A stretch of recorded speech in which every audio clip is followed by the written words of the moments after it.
The Drive-Thru is GTM's monthly news episode and is sponsored in part by organizations like HPDEJunkie.com, Hooked on Driving, AmericanMuscle.com, CollectorCarGuide.net, Project Motoring, Garage Style Magazine, and many others. If you are interested in becoming a sponsor of The Drive-Thru, look no further than www.gtmotorsports.org. Click About and then Advertising. Thank you again to everyone that supports Grand Touring Motorsports, our podcast Break Fix, and all the other services we provide. Welcome to the Drive-Thru episode 11. This is our monthly recap. We put together a menu of automotive, motorsport, and random car-adjacent news. Now let's pull up to the window for some automotive goodness. That's right. And tonight, our special guest host filling in for Brad is none other than Donovan Lara, CEO of Garage Ride. He's a huge fan of our Drive-Thru series, and we're delighted to have him on the show tonight as a co-host for our monthly news series. Let's kick it off. Tanya in studio. I think we're going to start off with Ford. Show me the money. At least that's what the government's saying. That's not what Ford wants to do. Ooh. Apparently, they've been hit with a $1.3 billion penalty for importing Transit Connect vans. Aren't those the vans that they make? They were previously built in Turkey, imported into the United States at a very low import tax. Then apparently they were stripped of their interiors and then reconfigured to be the transportation vans that they're known to be here. The U.S. Customs Control, they stepped in and said, actually, you guys were paying the wrong tariff that whole time. Ooh, back taxes, interest, so and now penalties. It's time to pay us back at the 25% rate, not the 2.5% rate. They lost their first Supreme Court fight. The Supreme Court declined to hear their case, so they ended up having to pay some losses. But they're still trying to fight some additional penalties and things like that, arguing that at the time, the rules that were put in place, they were abiding by them, which I guess they're playing if y'all had it wrong, that's not our fault. I mean, I've done that before. I mean, who hasn't done that? I'm not paying that bill. That's your fault. That's not my fault. I mean, I can't blame them if that's how it went down. This is the old chicken tax thing where Correct. the 25%. So first of all, why is that even still a tax? And second of all, is a light van, a transit van, really a light truck? That's kind of the rule, right? It's pickup trucks or any kind of trucks that come into the U.S. That's really gray area to me. And I didn't understand in the article, too, where they talk about they bring the Transit Connects over and take the windows out. What does that have to do with the seats and the windows? Maybe was their angle, that in that configuration of how they were built in Turkey, somehow it doesn't qualify as a truck? Well, they're not fully assembled at that point, right? So if you think about it that way, it's coming over as partially assembled. If they filled them with chickens and brought them over, they'd probably be okay. Let's face it, the Transit Connect is built on a Ford Focus chassis or something? It's not even a truck. It's really a car at the end of the day. Yeah. I could see the bigger Transit, like the one we're used to seeing in Britain. I think that's equivalent to like a Ranger or an F-150 or something like that. But if we're talking about the little guys, that's just a car. But Ford won't be outdone. We talk about Chrysler a lot on this show and how this is the age of the big muscle engines, right? The 800, 900,000 horsepowers, all them horsepurs. And it's your time to get one before the EV revolution takes over and Skynet is in control of everything. But Ford said, you know what? We're going to play too, Chrysler. 7.3 liter twin turbo EcoBoost V8. America. That's right. But it's not going to come in the Raptor. And it's not going to come in the Mustang. It's going to come in the Super Duty pickups. So this is the EcoBoost V8 that everybody's been waiting for if you're a landscaper. So I'm wondering, so we know the EV revolution is coming in 2030. I'm wondering if this is kind of their last dying attempt to keep good old boys on with the gas engines, because it's not going to be a seamless transition. I can't imagine everybody's going to go, yep, I want to be an EV. But it also seems like this was probably in the works before they announced where they're going to move to EV. And I know we're going to talk about EVs and things later. It's really kind of that twist of let's make a faster truck, but now we have an EV coming that weighs a lot more and is a lot faster too. At what point does it end? I mean, how much do you need a twin turbo 7.3? Of course you do. Yes. But do you really? Maybe this will end up in something else. That'd be nice. Well, here's the disappointing part. If Chrysler had built this truck, 1,500 horsepower and 9,000 torque, right? Yeah. built on a Mesozoic era Mercedes, I'm sure, AMG power plant. But the thing that gets me about these big motors, and we had a debate about this not long ago, about that 9.9 liter Lingenfelter Suburban, and I won't get into that drama, but what gets me about this motor, 7.3 liters, twin turbo, 430 horsepower and 475 torques. I need double those numbers to justify this motor. And I think to your point, Donovan, when the EV comes out, the EV is going to feel faster in the same truck because the torque distribution, the way it just puts the power down immediately, you don't have to build up to those 475. It's just boom right away. Maybe it's a little bit of both. Keep the guys engaged, but also be like, look how much cooler the EV is. You can get all those torqueums right away. Well, it's interesting you say that because, typically diesel, right, is, well, I shouldn't say always twice the horsepower, but it's usually up there. With these numbers, 430 and 475, that seems uncharacteristic. It should be 430 and 700, 800 foot-pounds. So I wonder what the long game is here. Maybe they're going to put this in something to make it faster. It's confusing to me. It seems like a weird time and it seems like a weird number. So maybe there's something we don't know that's going on there. I wouldn't mind it in the Mustang and then turn it up to 1100. I think it would be pretty cool to have that twin turbo V8 in there with the factory warranty to boot. But moving on, we got to talk about EVs a little bit. The recent sales numbers for May in our, friendly country of Norway tell us that the Mustang Mach-E, just the Mach-E. We shall not say Mustang, even though that's what it is. The Ford Escape. Let's not digress on the poor name choice, but the Mach-E apparently was the highest selling electric vehicle in Norway. Beat out Tesla. So what you're telling me is the Will Ferrell commercials from the Super Bowl didn't really do it. I think this is a clear indication that Norway and the rest of the world doesn't understand how cool Elon Musk is. That's got to be what it is, right? They're still fanboys of everything American. So Ford's got one that's really cool, but maybe they just don't get, the whole Tesla Elon Musk thing. I don't know. So you say that, and then it says that the Model 3 ranked 6th on the sales list. So I'm thinking Norway must be fanboys of a lot more than just Ford, because Toyota and Skoda were higher on the list than the Model 3. So although the RAV4 is up there better than the Model 3. I don't know what that says about Norway. Is that really a RAV4 or is that the Hilux? It says RAV4 hybrid. And what is the Enyaq from Volkswagen? It's a Skoda. Is that how you say that? Yeah, the brand is Skoda. Can you imagine, hey, sweetheart, tonight we're taking the Enyaq. I don't think that works. And we're sleeping in a yurt. So there's also a headline about the Mach-E outproduced the gas-powered Mustang. You got to take it with a little bit of a discerning eye, because part of I think they were only 1,000 cars more than the gas-powered Mustang because of the semiconductor shortage. They prioritized building the electric cars versus the gas-powered cars. So there could be a little bit of funniness in those numbers, a little bit of artificial inflation there, that the Mach-E actually had higher production.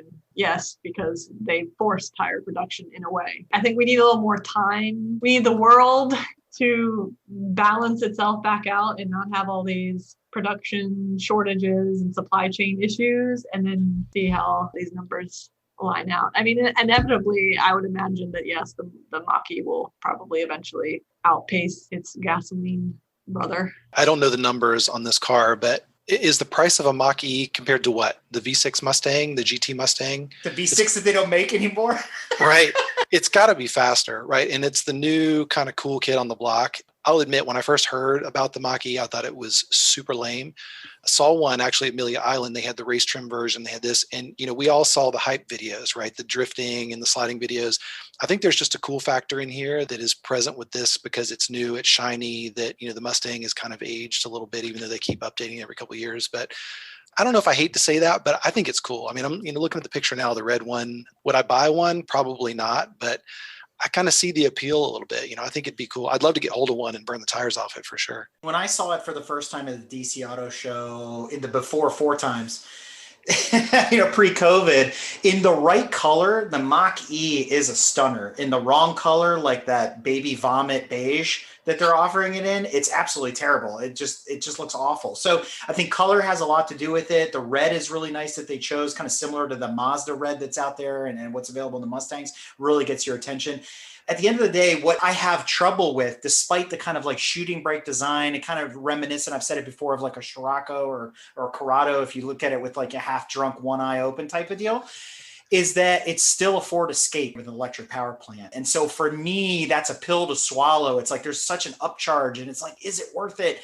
But it's cool. And compared to some of the other EVs, yes, but no. And it's so there's a lot of consternation there. And so I think I want to wait a little bit longer and maybe there'll be a Mach-E GT and, big tires and flares and spoilers and stuff reminiscent of the 1400, right? Or something like that. That's a little bit more appealing to the boy racer in me, and we'll see if that ever happens. It looks like they start at 42.8 is what I'm seeing. So yeah, I don't know. I'd like to see the performance numbers between that and the Mustang. Speaking of chip shortages, it's probably no surprise, and we reported it more than once, that the chip shortages are across the board. Ford is not alone, Toyota's not alone, Volkswagen, and of course Chevy. And we recently heard that, the excuse is that because of chip shortages, they're going to stop producing the Camaro. We talked about that, I believe, on the last episode of the drive-thru or the one before, but now they have halted production of the Corvette yet again.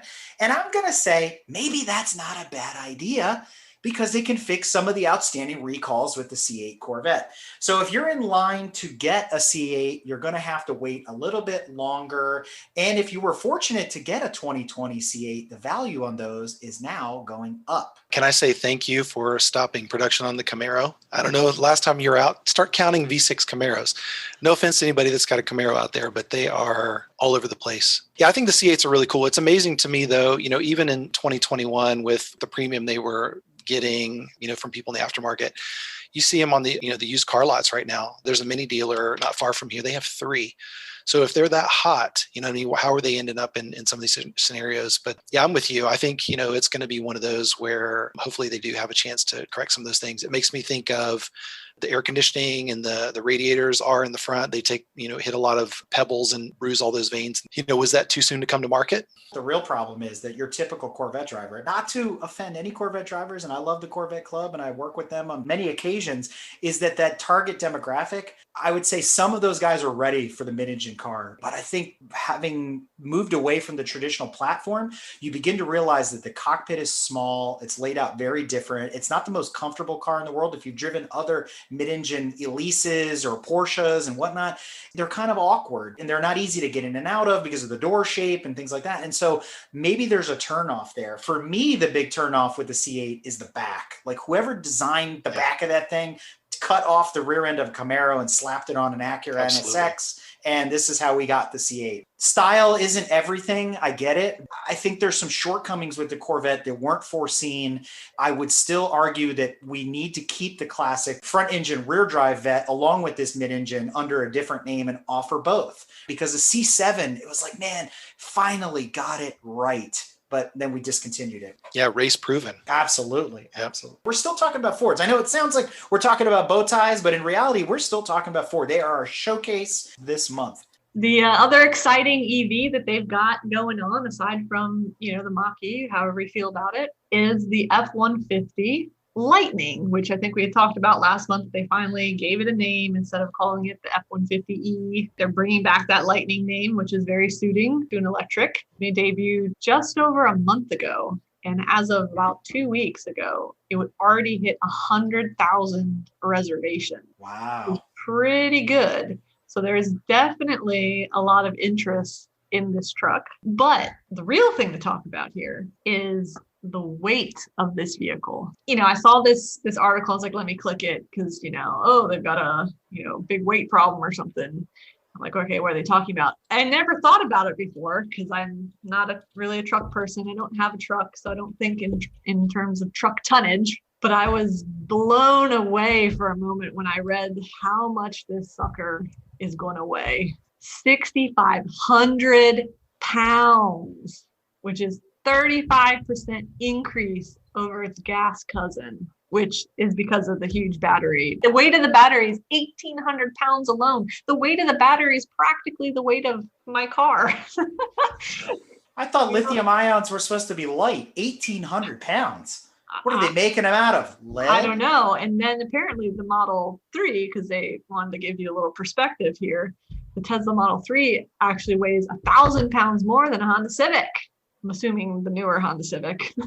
Oh, you mean the Accord? But I mean, wow, these things are heavy. And so when I saw 6,500 pounds, the immediate thing that came to my mind is living down here in the South, rolling around in a lowered hatchback. So many trucks roll up next to me that their side mirrors are sometimes over the roof line of my car. They don't weigh 6,500 pounds, but if one of them ever T-boned me through an intersection, y'all, it was a good run. I can't even imagine one of these bad boys. It's like getting hit by a train with 35% more weight. That's insane. The E150, I mean, the Lightning, isn't the only one to suffer concerns about weight. It's not the heaviest one out there. No, because we've all heard about the Hummer EV, right? And how the Hummer was already a mastodon, but you thought 6,500 pounds was bad. Imagine this blowing through an intersection and you're in your Miata, 9,046 pounds.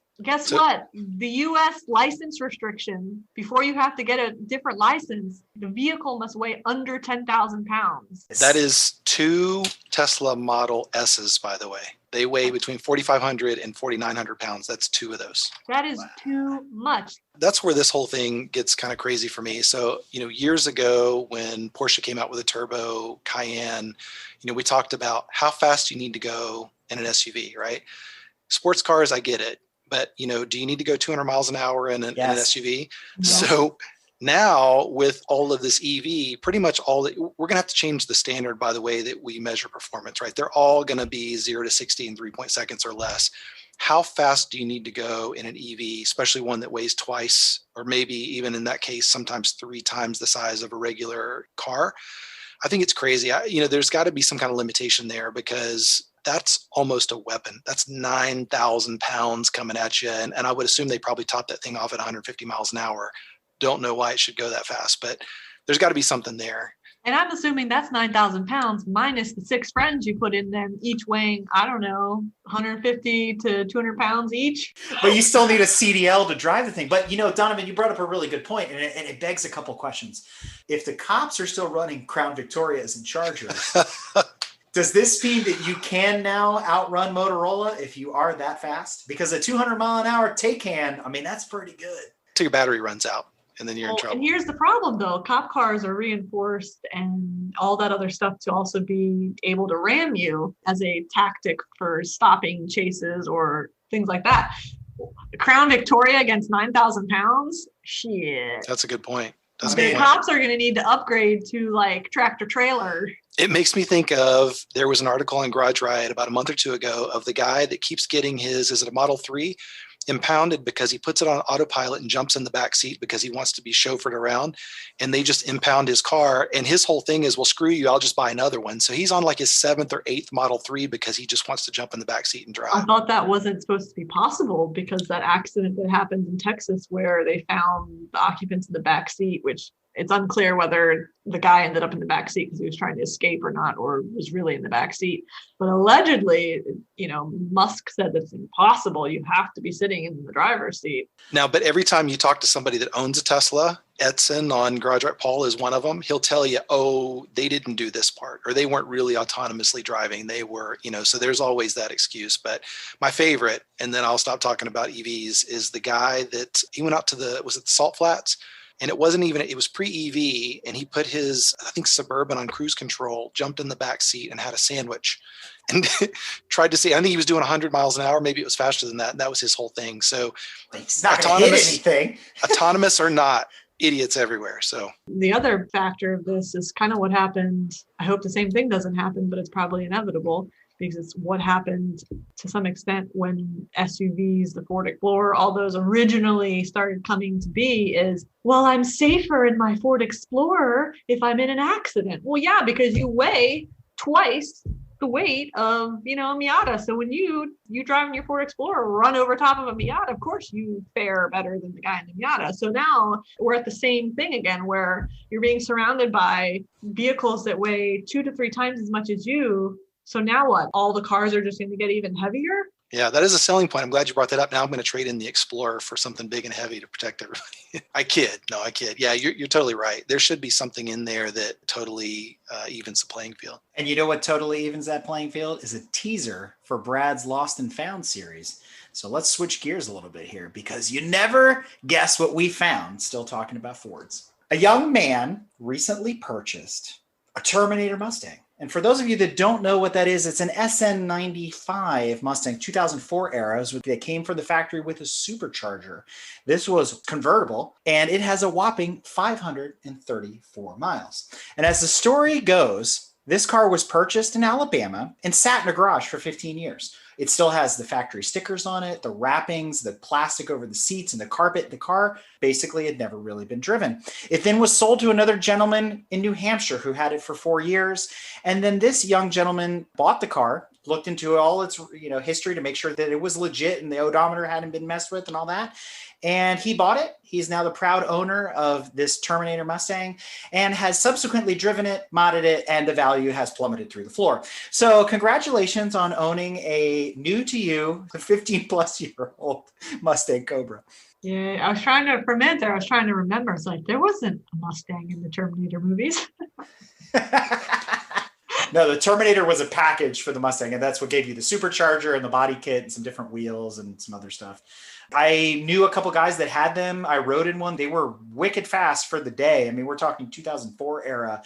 In those days, if you were making 400 plus horsepower, like, the LS2s and thing, that was something to write home about. Now, 400 horsepower. I mean, your regular old minivan has 400 horsepower. I think there's one last Ford story that we want to cover. Again, Ford, exciting things happening right now. And the Bronco has recently debuted. And honestly, I have seen a lot of these recently. The full size one or the little guy, the Sport? I've seen both. Really? Apparently they're a fan favorite down here. I've seen them in all sorts of different colors, sizes. Yeah, I was surprised to see so many in such a short period of time. So they are out and about. And they don't look terrible. That's saying a lot. I don't mind. I like seeing them on the road. But this person, of course, the Bronco, got to be off-roading, all that good stuff. Built Ford tough for a reason. These folks, New Mexico. They were in Rio Rancho, New Mexico, off-roading on some trails and somehow managed to roll the Bronco down this steep hill into this gully or ravine-ish type, area, landed upside down. So things on its roof, barrel rolled down the hill. On turtle. Spinning the tires, it can't right side itself. The driver, passenger, whoever, they were fine. Kudos to the integrity of the passenger cabin. Can withstand a roll down. The folks were out, in the middle of nowhere, wherever this was. They started pinging, I think, local off-road communities and whatnot. And of course, as you've heard, if you've listened to some of the other podcasts about that off-roading community, they're brothers and sisters in arms, and they will come to the aid of a fellow off-roader. A bunch of people mobilized immediately, started working strategies and plans to get the Bronco right side up and back up this steep ditch that it was in. The incredible thing, they got it right side up after a lot of, maneuvering and MacGyvering or whatever. It still ran and drove on its own power. I got two questions. Maybe Donovan can answer these. First question, how many Jeeps did it take to fix this problem? And the second question is, which of Bryan Cranston's 9 GOAT modes allows you to roll the Bronco over down a hill? I'm really impressed with that community. How about that? I mean, the guy said, hey, I left it in this gully. Can somebody come help me? And they all came in swarms. But it was a hold my beer moment, right? Let me see if I can get it out of there. I don't quite know why somebody took it off-roading. I mean, it's not really an off-road car, right? I had a BMW X5 for a while and tried to get into my neighborhood when it was snowing lightly and slid all the way down the hill and about landed in the lake. So I think you would know better unless you're in big knobbies or something. But that community to me is amazing. And you see that sometimes where people say, hey, listen, I'm stranded on the side of the road. Can you come get me? And for the most part, it goes, unchecked. But I think that's definitely the coolest part of the story for sure. But GOAT modes, it has GOAT modes. And maybe that's a problem where people think it's more capable than maybe it actually is. Just like people get into their not fully autonomous self-driving cars and let them take the wheel. Don't believe what you see on TV. They've been saying that forever. I think it was a rental. I think some guys got together and said, "Hey, let's take this thing out in the woods," and got a little happy. But good for Ford, right? I mean, kind of wrapping up that segment there as our showcase of news articles on Ford this month. There's a lot of things going on. I see a lot of things on the up. The Mach-E's doing well. The Lightning is pre-sold out. The Broncos are now kind of everywhere. They're kicking ass and taking names. Now, granted, they're not building 1,000 horsepower muscle cars like Chrysler, and I put them in a close second place. And Chevy, I don't know, they're still out to lunch, whatever. But there is some news coming from Stellantis this month. So when I saw the headline, Alfa Romeo CEO keen on bringing back GTV and Duetto sports cars, I obviously clicked it. This is Pavlovian. I have started to salivate as you were reading that. Because I'm like, GTV? Yes, please. Yeah, you had me at that. And to quote him, I'm very interested in the GTV. There is no statement or announcement at this stage, but I'm just giving you a personal feeling that I'm very interested in the GTV. I also love the Duetto. Allow me to bring Alfa Romeo to a certain level of economic performance, and then we speak. Yes, please. This is so Italian. And then we speak. I love it because you know what? As passionate and as interested as the CEO of Alfa is, I'm right behind him in line because when his interest peaks, mine will too, because I will be in line to put a deposit down on this car because I need an Alfa Romeo in my life and it needs to be a GTV. And let me tell you something about this car because as I was looking at this article, you know what gets me? Because Stellantis, you know, the parent company of Chrysler and Alfa Romeo and Fiat and Ferrari and all these other brands that they now own, there is this Italian passion amongst all the lines. And it is not to be just contained within the Hellcat and the Challenger. Oh, no, because the GTV is going to boast 600 horsepower with e-boost, all-wheel drive, including torque vectoring differentials, 50 to 50, perfect weight distribution, and you can carry 4 passengers, your dog, and a load of groceries. Sell me this car. Take my freaking money. Make it so, Captain. And I have a feeling it's not 7.3 liters. No, it's probably a 2-liter turbo. That's the worst part. But how about that Duetto, though, right? That's the car that everybody, I think, associates with Alfa when you think about non-car people. That's the car they should bring and maybe should have brought first.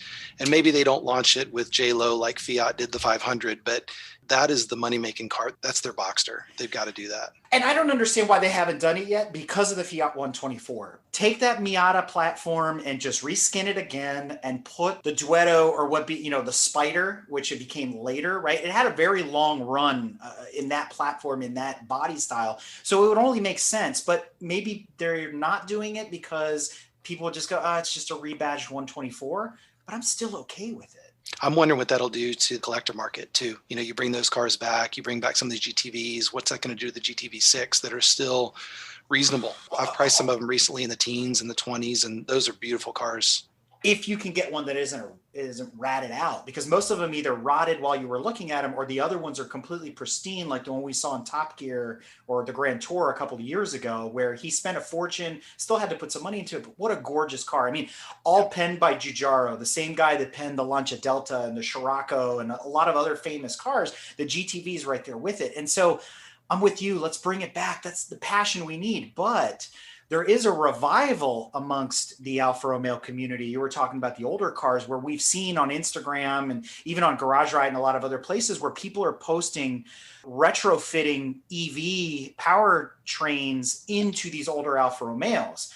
And I tell you what, it really lends itself well. The body shapes are still gorgeous. And you're like, hey, a reliable power plant that makes a ton of power in a really cool car. So I think it's going to benefit the community on both ends if they do start to bring some of these brands back. That's actually a great idea. So I had actually looked at, we've talked about it before, that 73911 that I'm restoring, maybe doing an EV swap in it. But one of the things that scared me away from the GTV6 is that very thing, that reliability. But an EV in that might not be a bad idea. You might have turned me on to something there. There you go. So hot off the presses, check this link because Alfa Romeo plans electrified brand revival starting with electric GTV Retro. Ooh. Yes, please. Yes, please. Yes. You can have my money. Rob me blind on this one.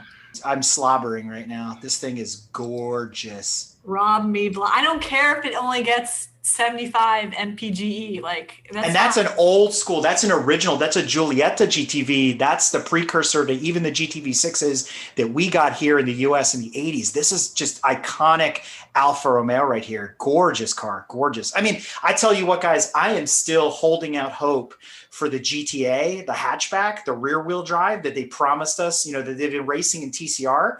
And I have yet to see it. So I don't want to get super excited even about the GTV. I mean, I love the Giulia.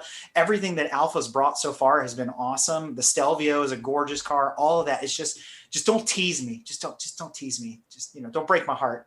All right. So we got to switch to the ever functional and let's call them clinical in some ways, Germans. We got to talk about the Volkswagen Audi group for a little bit. We reported in previous episodes that the Audi GT has returned, and it's coming in the form of an e-tron package. Gorgeous car.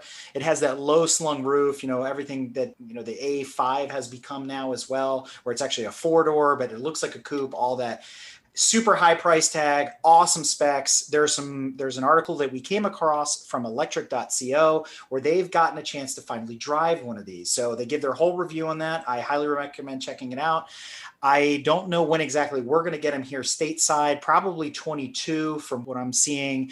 But there's more interesting news going on at VAG right now, and it surrounds Lamborghini. Many of you may or may not have heard, and I saw this come across my desk first while I was surfing on Garage Riot, that Volkswagen was offered $9.2 billion, that's with a B, to sell Lamborghini. Volkswagen did the Wizard of Oz and said, not no way, not no how. There isn't enough money yet for them to sell off their aging R8 platform to another conglomerate to pick up and run with. And the reason is that Volkswagen has plans for Lamborghini, and they've announced that they're going all electric with the Lambos by 2025. This is coming in 3 stages. Lamborghini's future in the next couple of years is actually going to follow suit with everything that's going on, with the e-tron and Porsche. They're going to go in that direction where it's going to be a combination of petrol and hybrid. So they're going to go that way, but you're still going to be able to get your V12 and V10 Lamborghinis, all that craziness. And then you're going to have like the Curves, the boost button, and go for it. They say that the Cyan is going to be the first Lamborghini to have hybridization.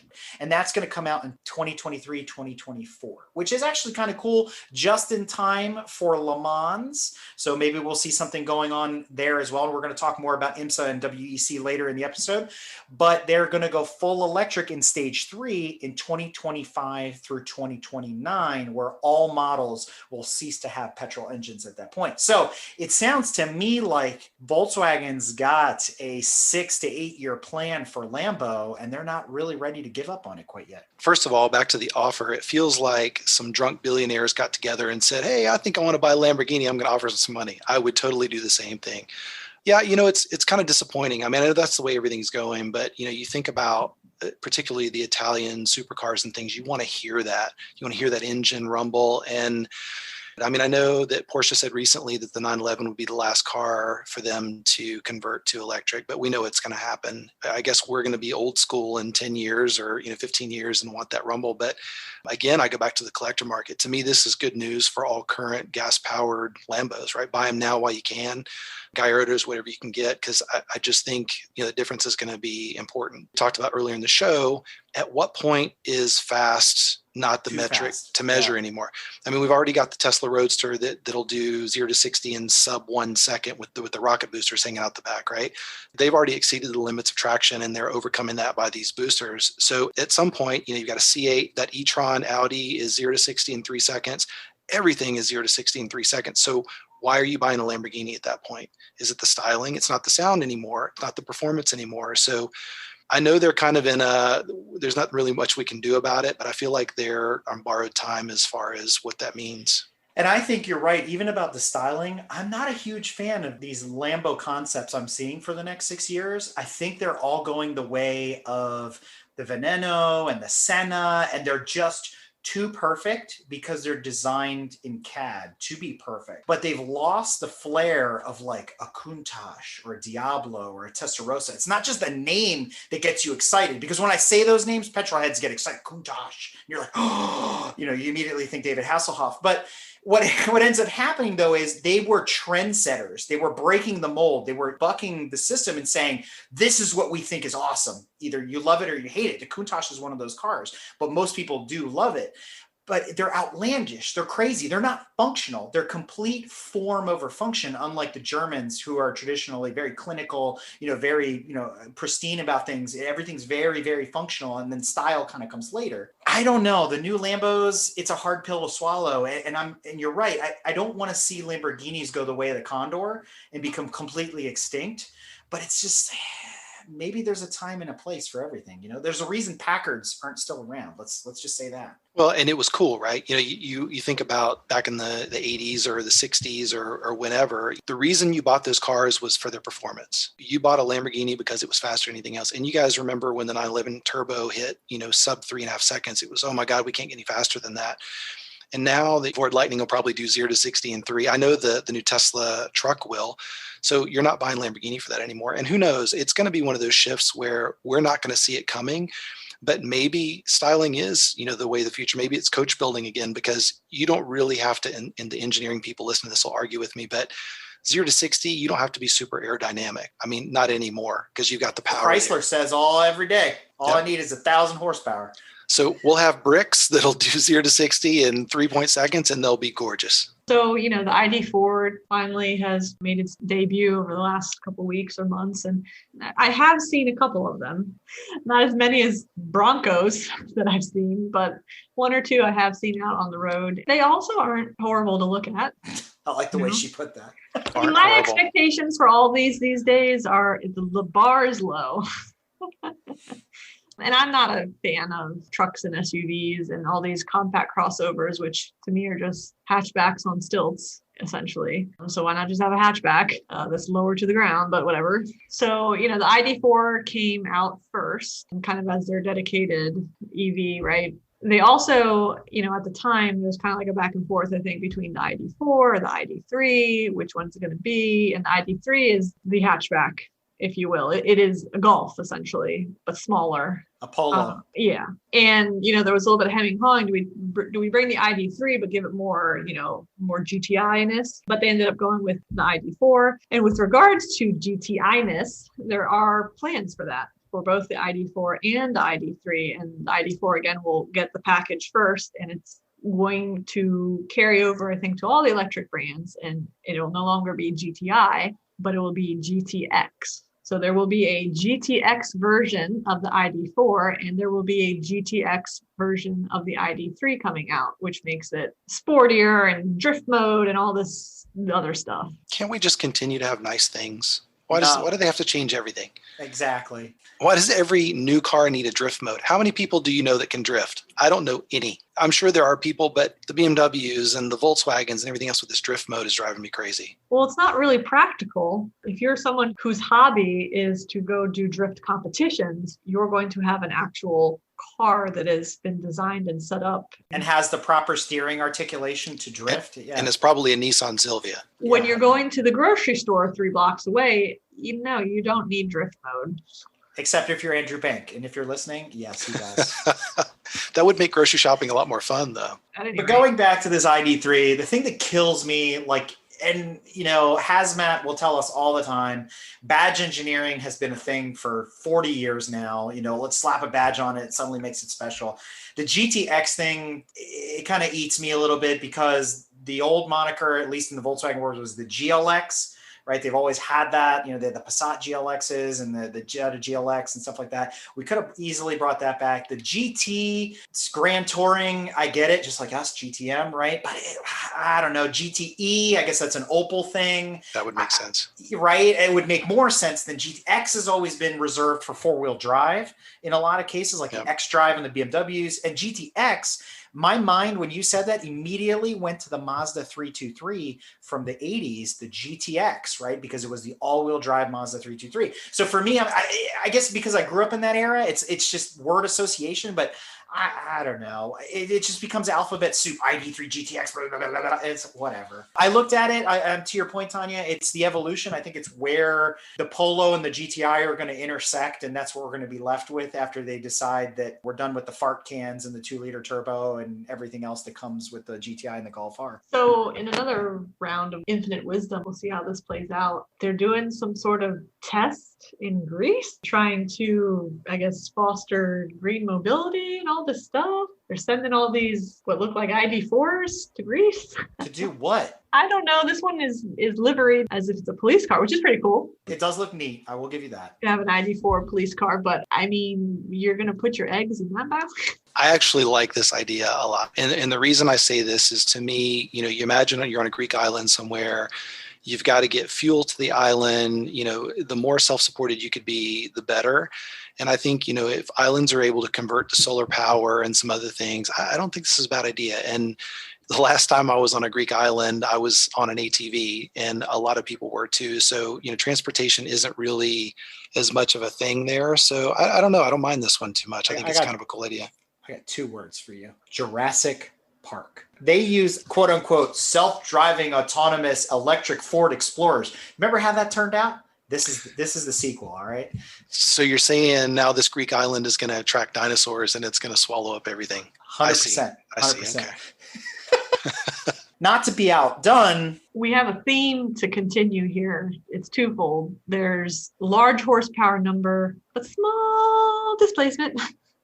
Or is it the last of the dinosaurs? And take my money now, please. Because on principle, you can take my money on this. Yes, I've been perfectly fine with another 5-cylinder Audi in my life. What? Yes, I was shocked because the 5-cylinder had gone the way of the dinosaurs already a number of years ago, unfortunately, or fortunately, some people might say, but the 5-cylinder motor is a good motor from Audi. Got one that's 36 years strong and it sounds nice. Like a pterodactyl with its tail on fire. That's what it sounds like. I love the rasp of the 5-cylinder. So the 2022 Audi RS3 is going to be a turbo 5-cylinder making 401 horsepower from 2.5 liters. That's good numbers. That's better than that Ford 7.3 liter that we talked about earlier. Think about that. Can it tow? No, it can't tow. No, it can't. Next. But I have to say, the 5-cylinder did make a resurgence with the TTRS and with the Mark V Volkswagens, right, back in the late 2000s. And it's been around off and on. The previous RS3 had a 5-cylinder turbo borrowed from the TTRS, but it hasn't been their mainstay motor. It used to be the thing. You bought an Audi, you got a 5-cylinder. I'm with you. It is kind of the last of the dodo birds. But on the same token, it's one of those weird motors that I've always compared to like a diesel. It makes more torque than it makes horsepower.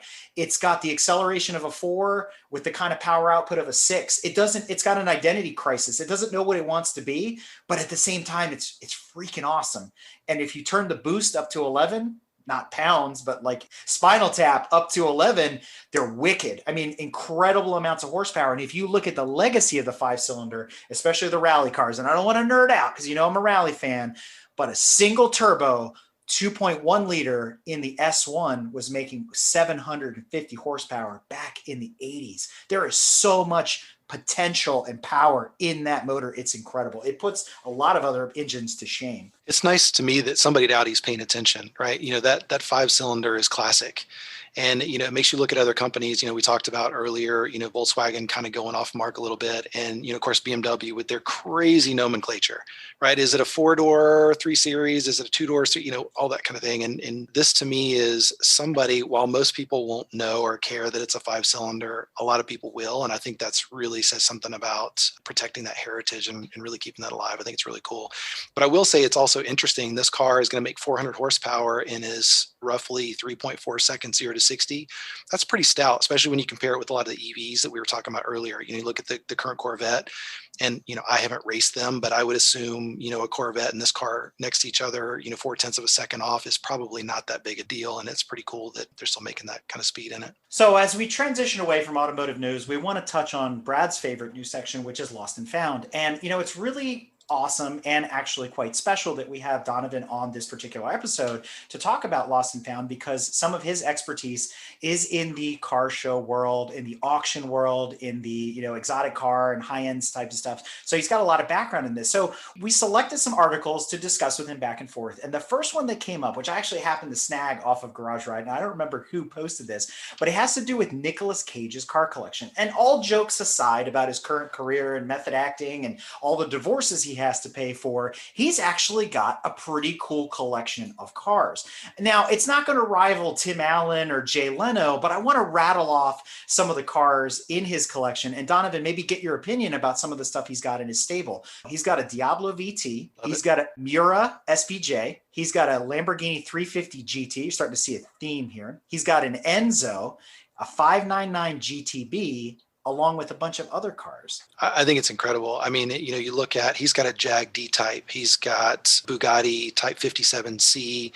To me, it's primo. He doesn't have the random, although this Eleanor, and I get it, right? Of all the people that should have an Eleanor Mustang, it should be him, but I can't stand those cars just because of the cheesiness of it. But yeah, I mean, you know, if you were to have a Lambo collection, I mean, the Miura and the 350 GT and the Diablos are the ones to have. So he seems to have the ones, you know, in each of the genres. He's got an Enzo, he's got a California Spider. So I've always liked Nicolas Cage, but I have a little bit more respect for him after seeing this list for sure. Yeah, and like we talked about on the episode with Paulo Lamosky, there's a lot of folks in Hollywood that are petrol heads, and we can now add Nicolas Cage to the list right up there with Paul Walker and Jay Leno and a lot of other folks in Hollywood that have kind of hidden collections of cars. So it was really cool to see this when it came across my desk. I think it's incredible also because I thought he was bankrupt. So the fact that he even has these cars is pretty impressive. Well, there's that too. We got to pay for those divorces somehow. That's all I'm saying.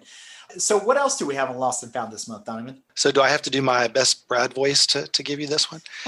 So a very, very special Corvette was found, you know, one of the legendary race cars, one of the originals. Strangely enough, it was found on an ad listed as a Zagato of some sort. So the owner finds this car that had raced at Le Mans and Sebring and had even Duntov as a potential driver at Le Mans. And after the car was bought, they checked the VIN number and came to find out it was one of three very special race cars. So, you know, somebody won the lottery that day for sure, and pretty interesting. And as far as I know, the other two cars are around in a museum somewhere. And I think that's what this one's destined for after restoration. So they ran a Carfax on it. I mean, I got to start checking. Yeah. I got to start checking more cars because, you know, I'd see something like that, especially when you see the pictures of it. It's old, it's beat up, it's got the patina and everything. And you're just like, I don't even want to bother with that, you know, but some gracious soul out there was like, man, I'm going to hop on this Corvette because it is a C1. So there's that attraction if you're into those old 50s Corvettes and whatnot. But man, to stumble upon, you know, that extra little bonus Easter egg there of being a historic car. But what did it sell for? $758,000 at Amelia Island, actually, a few weeks ago. And everybody probably laughed when they pulled that thing. Go look at that rat rod that they just brought into the show, right? It's in terrible condition. Yeah. And, you know, to me, it's, you know, you look at people talk about, well, don't restore it, keep it original. But, you know, the guy that acquired the car after it did its racing, you know, kind of did a number on it and put his own take on it, we'll say. So it needs we call those mods. We call those mods. Yeah. Well, you know, the fact that it was listed as a Pontiac Zagato when it was listed in the classified. But, you know, I'm more curious about the guy that bought it. What would you think if somebody listed a Pontiac Zagato? That would be a no for me. But yeah, right. I would have mistaken it for an Aztec and just kept on scrolling. But, you know, yeah. Hey, whatever. So speaking of piles of junk. Yeah. So recently, a Jaguar XK150 sold in tree mangled condition for $127,000. I didn't quite understand this when I read a little bit more about it. The article was a little misleading. It's actually an XK150S. And there were only a handful of those, I think 50 of them made. So even with the front end crushed in, it was still, I guess, a steal. But it's going to take a lot of work. That's for sure. These cars in regular condition, I think, are upwards of, you know, in the seven figures. So maybe somebody got a deal. I don't know. But, you know, it'd be interesting to the next owner to see what the history of this car was. That would be hard to explain. It had some mechanical damage and some cosmetic work. it is mangled for sure. So since you're in this arena and you're looking at cars all the time and buying and keep an eye on, Bring a Trailer. And I know we bat this back and forth on the regular about how crazy Bring a Trailer has become. And I'm sure you have your opinions about that. But if you're in the market and you're looking for a collector car, like what's on your top 5 list right now? Like what are you eyeballing? What do you think is a good deal right now if people were interested in picking something up? I'm always in the market. I actually trying to figure out what my next purchase is going to be, to the point that I had to whiteboard it out and reorg some things. So, for me, there's different levels. There's the collectability of it, there's the fun factor, and then there's the kind of combo. So, to me, I think there's varying degrees. I've moved them into price points really. And, we talked about this on Garage Right sometimes. I think in the $50,000 market, probably a Skyline R32 GTR or R33. Now those are 50 to 75 depending. I think that's good value. Closer to 100, the Lancia Delta Evo 2s are great. And, I've watched those for about a year now. Last year, you could find some in the high 40s, 50s. Now they're 100. Depending on the special editions, they may go to $1.25. Oddly enough, and this will be no surprise to you, I've been watching the 2002 turbos, the BMWs. In the past 2 years, I've seen them sell from 115 to 172, I think was the most recent. They're all over the place, and that might be where I pull the trigger. The problem with them is they're hard to find. There's one for sale in Belgium right now, and actually looked into financing, and you can't finance cross-country, unfortunately. I have a lead on one coming in from Japan, which is pretty crazy. I think that's where it's at. And then, as you move up into the 200s, the Ferrari 512 BB, I think is amazing. The F12 is one of my favorites, but I think they're on their way down, hopefully making their way up. But they're all over the place. And I'm a fan of the Gallardos still. Not collectible by any means, but a lot of fun. And, if you find the right one, you can get them for around 100. But so are you considering them as an investment, longer term, or is it more of like the collector and the boy racer? I want to have that car. Like what's the recommendation when you're looking at these types of gray market cars? And we're used to like, I can just go get a 911 turbo and spend $100,000, right? Or Supra or something like that. What's the appeal? Why go into that market exactly? It's almost this FOMO of I want to buy it before it goes up. And you can see a lot of them, the Mark I GTI, those cars were $5,000 for years. There's one, I don't know if it's still for sale. I saw it a couple weeks ago. It has, I think 70,000 miles and they want 35,000 for it. It's immaculate. It's gorgeous. That sounds unreasonable now, but in a year, that's probably going to be a deal. You look at the E30 M3 and it took me years to finally buy one. And when I did, I bought the first one the year before they went crazy.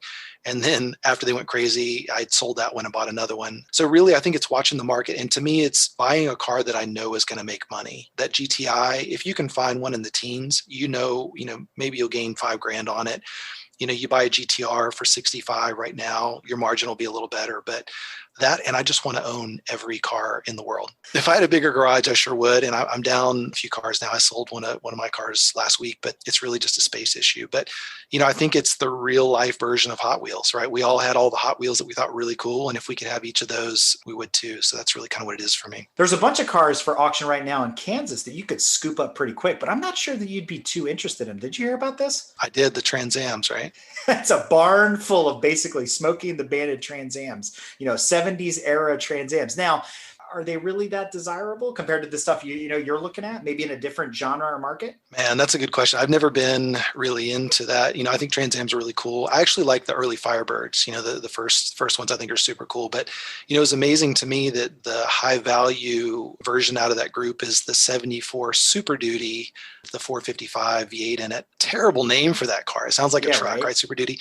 Those are super cool. I mean, I think when you look at it, you got to say, okay, well, if there was one to have, that's probably it. But, I worry about the market on muscle cars. The bubble is burst. So they're starting to drop. Yeah, exactly. Yeah, proceed with caution. It's all the Euros and the Japanese cars that we never got, which are being brought in now that they're 20 plus years old through the gray market. You're seeing 959s and F40s on US roads, which were never DOT approved because they're so old now. And so the prices of them have gone through the roof. And we talked about this before.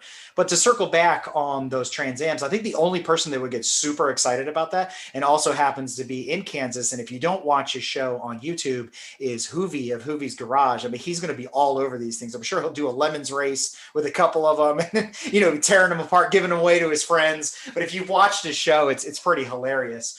He's always buying and selling cars, kind of like you as well. He's got a huge collection of stuff. One last thing before we move on. What do you think about Bring a Trailer. For some of us, it was like racing junk, where you went there and you kind of salivated and went, man, I could get a good deal on this car. It's kind of evolved over the last couple of years. Do you think it's out of control, or is it still a good high water, litmus test for these collectible cars? Yeah, I think it's changed. I've been on Bring a Trailer for years and actually bought a 67 Datsun 1600 off it years ago from California and got a deal. And I think in the early days, the guy that started it, he would go to all these random websites and then find all the cool cars and post them on Bring a Trailer, to let people know, hey, this one's for sale. This is really cool. And then it evolved as it got more popular. And then when they sold it, I think they sold it to Road and Track, didn't they, last year? Now it's flipped. It's no longer the place to get a deal. It's the place to go get top dollar for your car. So I think it serves its purpose that way. They do have a 4-week lead time, I found out recently. So if you want to sell something, it's going to take you a while. But, good for them. They just passed their 5,000th auction or something crazy like that. So they're really rocking there. I remember when it was just classifieds. Bring a Trailer. Let's transition a little bit. I think we have a couple oddballs here as we wrap up this entire segment on automotive and industry news. And there's a car I want to get your opinion on. And there's a term that invokes a reaction, and the term is boat tail. For those of us that are in the classic car community, boat tail was usually associated with Auburns. But Rolls-Royce has recently debuted their boat tail for 2022-23 timeframe. What do you think about that car? I think it's pretty cool. We talked earlier about what are manufacturers going to do anymore. They have to kind of zigzag a little bit. I think this is one of those, right? And they claim they're building 3 of them. The first one they built here, I think it's a little bit of a stretch to call it a boat tail. Particularly when you think about the way the Auburn boat tail kind of came to a point in the end. This looks more like they put some teak wood on the back and called it a day. But I think it's cool, and I think they've got to do something different. If you ask somebody today the difference on all the Rolls-Royce models or all the BMW models, they all look the same. Hopefully, we're starting to see that kind of coach builder aspect of it come back. And certainly for the well-heeled, right? You can go to Rolls, and if you had enough money, you could have them build you whatever you wanted to. But I think it's exciting. It's different, and it's really cool to see some new things that we're not seeing before. And maybe it'll inspire the industry, and we'll start getting back to some of those older designs. Absolutely. Because like you said, we don't really need a design that cheats the wind on everything. So we could go back to big swooping fenders and round headlights and more like a Packard or early Cadillac design, or even the old Rolls Royces and Bentleys from the old days, because why not, right? We can still do 0 to 60 in 3 seconds in those things. And they probably weigh less than that Hummer that we talked about earlier. Now, I will say when I saw the Rolls Royce, the color gets you right away. That blue is super cool. I'm with you in it not being a boat tail. I kind of wanted to call it the picnic basket and maybe rename it the Yogi, the Rolls-Royce Yogi Bear, right? Because it's more picnic basket with that kind of clamshell gold wing type opening that it's got back there versus what the Auburn had, which was just that fixed rear end of basically a wooden boat. And it kind of cool. But again, let's push the boundary. Let's do the Lamborghini thing and come up with something different, and really push it out there.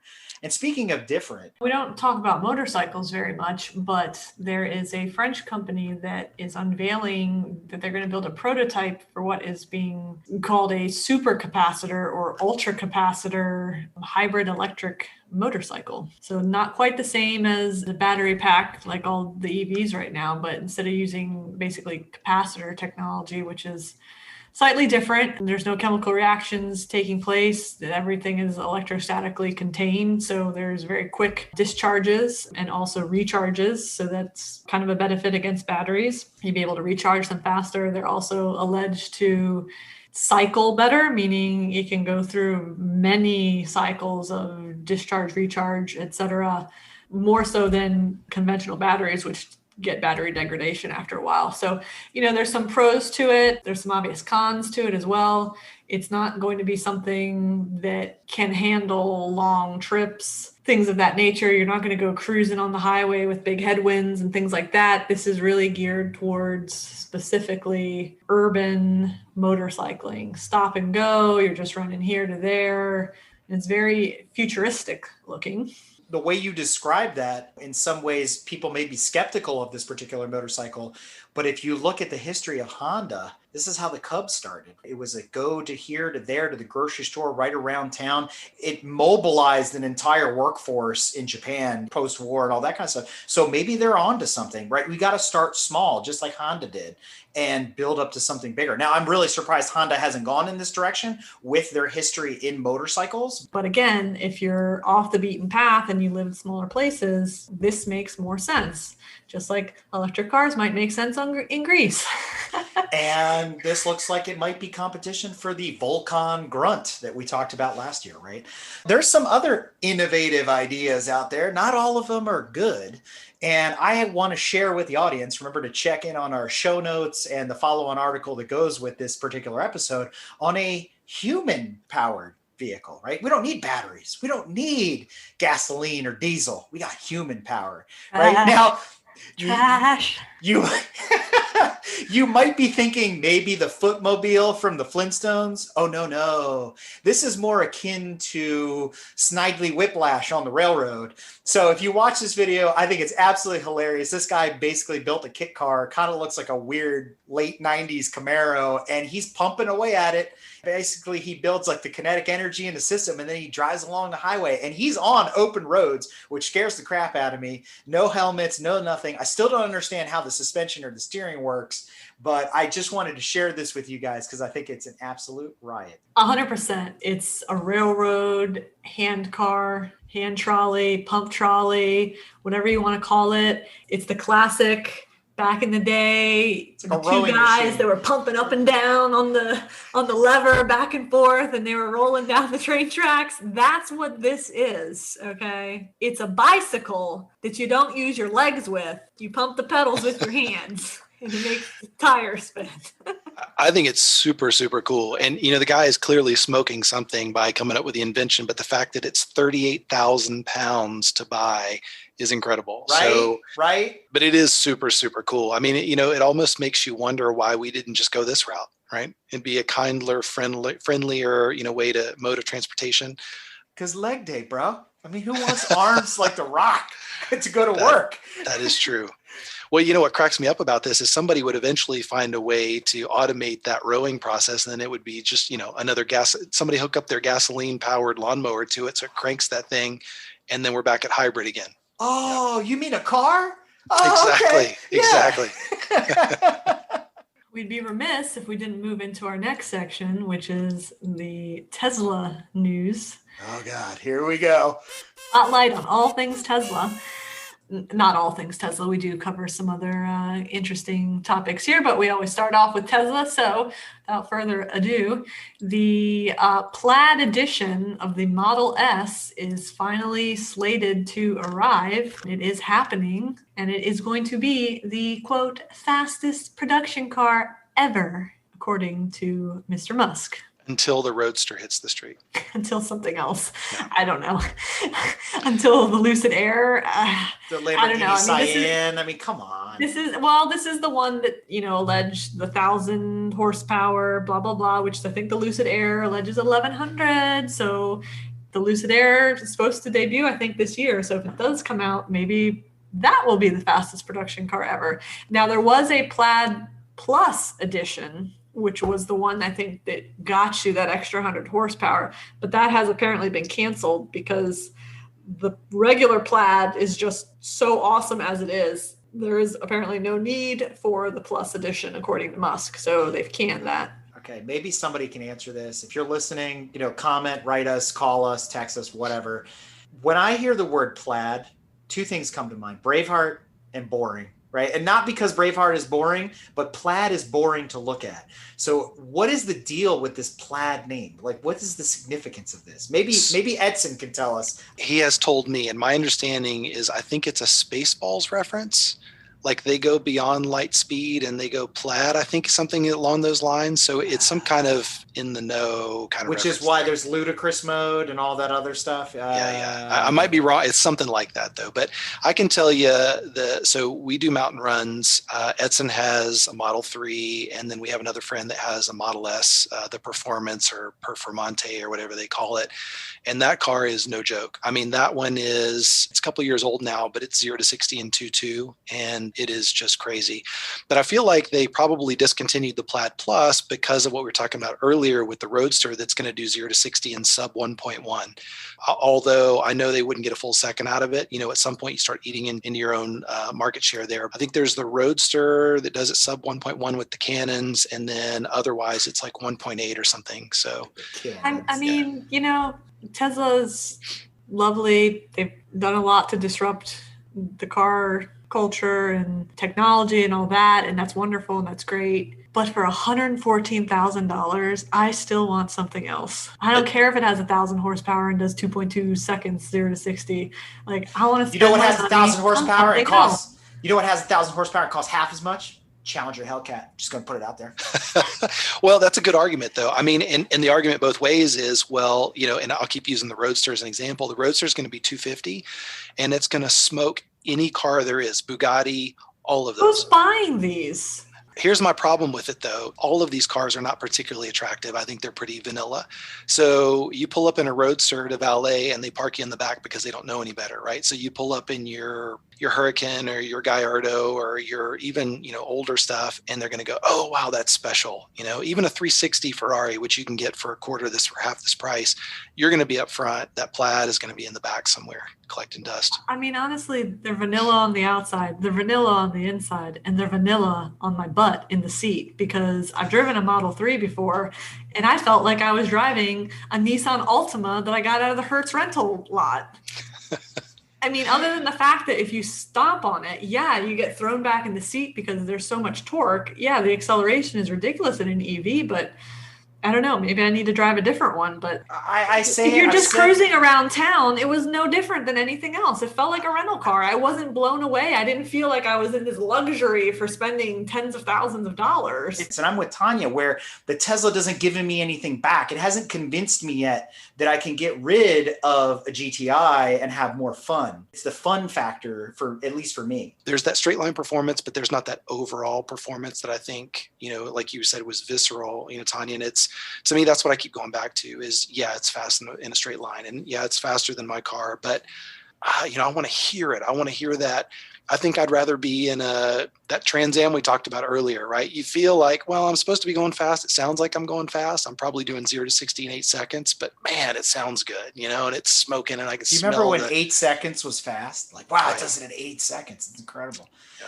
We can take the Plaid to the next level. With the Pikes Peak racer? Because as we mentioned last year in the attempt at Pikes Peak, we kind of joked about this. There were several episodes where we captured this and reported on it. Randy Popes, hooked up with Unplugged Performance, made several Pikes Peaks attempts. One time it went airborne. They did complete the run up to the sky and all that.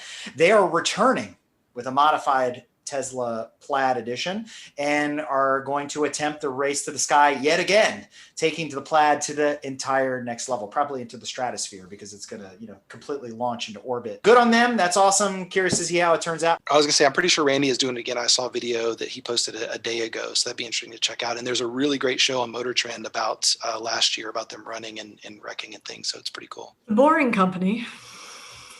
Take that as you will. Wait, that's a real thing, right? It's called The Boring Company. She sounds excited. But it's like boring through something. This is The Boring Company that's making the underground Hyperloop, if you remember. Oh. Tunnels in Las Vegas where the Teslas were going to ride on skates at high speed, fully autonomous, and zip you through, these underground tubes so you could move about Las Vegas without walking around in the 100 million degree heat and all the traffic and congestion and all that. So they finally completed a 1.5 mile loop, and it's not quite as promised. So yes, as most things, yes, there are these tunnels underground. Yes, a Tesla vehicle drives through them. But no, they're not on whatever these alleged skates were going to be. No, they're not self-driving. And no, they cannot go at high speed. So they are driven and they cannot exceed 35 miles an hour. And it's basically a car that drives through an underground tunnel. So what you're telling me is Tesla has an Uber service in Vegas right now, and it was replaced by the existing monorail that already does everything you described, taking people from, one place to the other, doing a loop, and they don't have to walk or be in, the sun. The way I read it and the way I looked at it, it's like the scariest small world ride you could have ever presented to me, being trapped in a Tesla as a Johnny Cab going around in Las Vegas. So I'm kind of glad it's just an Uber. I mean, it's not done yet. There's plans for the next segments to be added on. I don't recall. And all of that is super boring. I mean, Correct.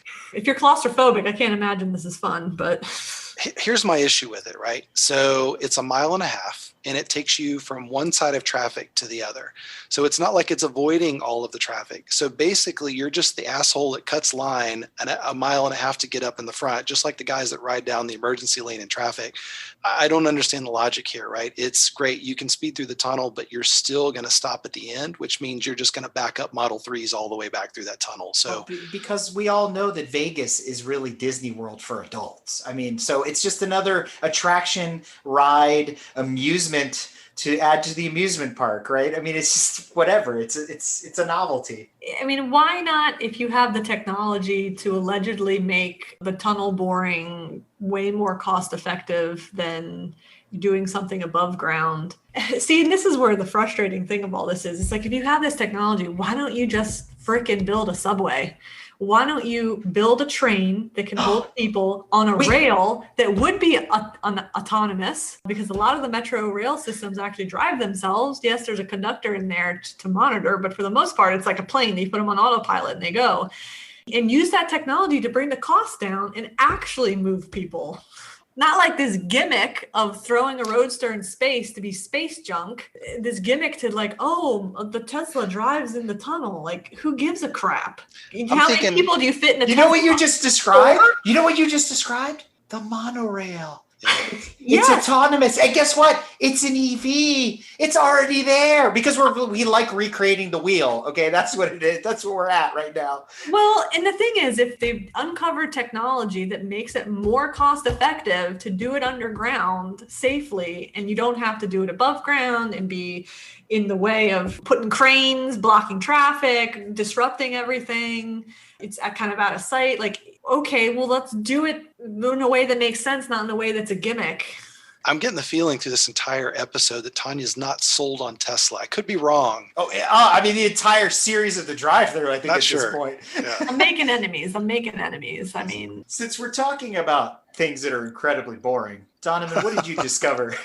Okay, so I came across these videos. There's a repair shop somewhere in England, and they're probably very prestigious, but they walk you through basically the owner's manual of these very unobtainium cars, right? So they go through a 911 GT1, they go through a Mercedes CLK GTR. And while I did originally think they were boring, I can't stop watching them. It's incredible, right? So you watch. Dude, I mean, you turned me on to these, and I was like, what, okay, what is this? And about 30 seconds in, I'm like, wait, what are they doing? And then he starts showing me a little bit more. It was like a strip tease almost. And I'm like, come on, baby. Just come on, a little bit more. Give me something else. And then he fires up that GTR, and I'm like, oh God, it's over. Like, well, it's so great, right? You know, like in the 911 GT1, there's a special tool that you have to use to unlatch the back hatch and things you would never think of that were designed especially for that car, which is just incredible.